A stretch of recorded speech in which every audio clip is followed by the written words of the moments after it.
Hello friends, look what we got in the mail today.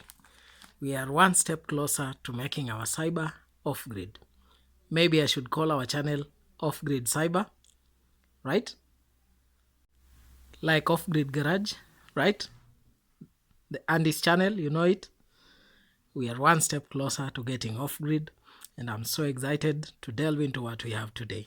So let me enroll the services of Mr. Scissors and box cutter, and we get to the unboxing.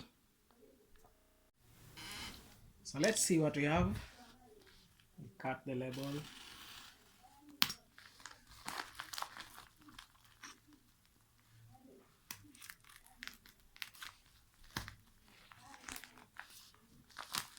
Maybe we should cut this other side using Mr. Scissors.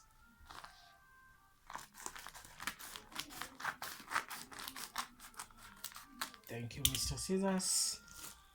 Nice wrapping, bubble wrap. Look what we have. That is PowMr or PowMr.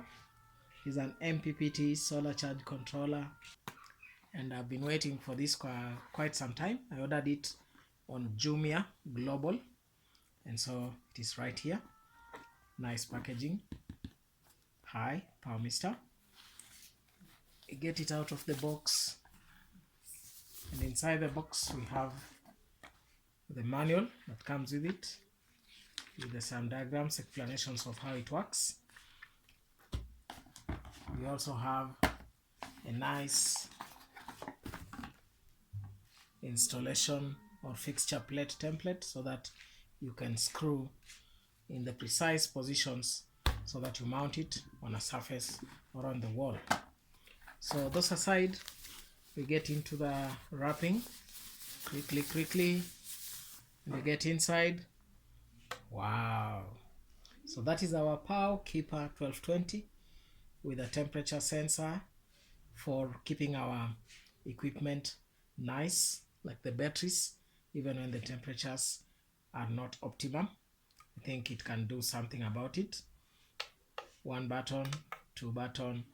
We have two USB charge ports so that we can also charge our devices while off grid.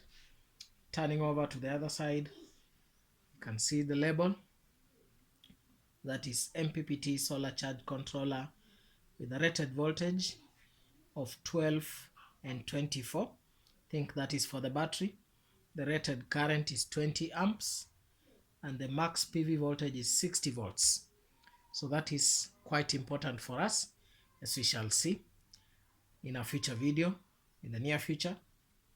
The max PV input power is 260 watts for 12 volts or 520 watts for 24 volts. And of course, made in China. There we are. Turning over to the underside, we have our connectors for the cables. And as you can see at the front here, the arrow indicates that you pull the cover down. Let me try see if you can do that. Oh, it comes off.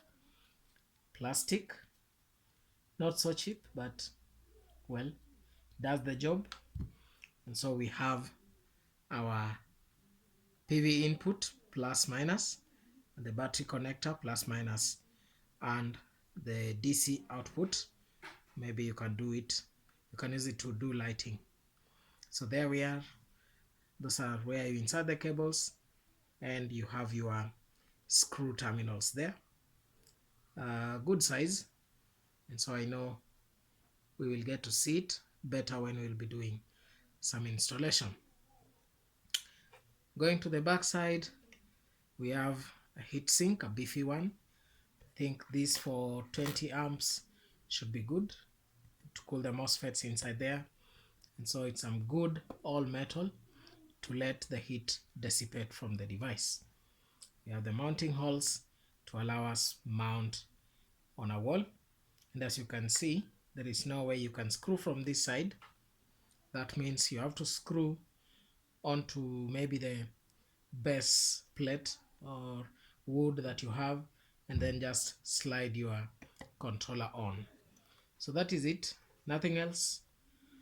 But I'm so excited Maybe you'll see it in the near future, day or two, as I do the installation.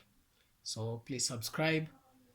Thank you so much for watching, and we'll see you in the next video.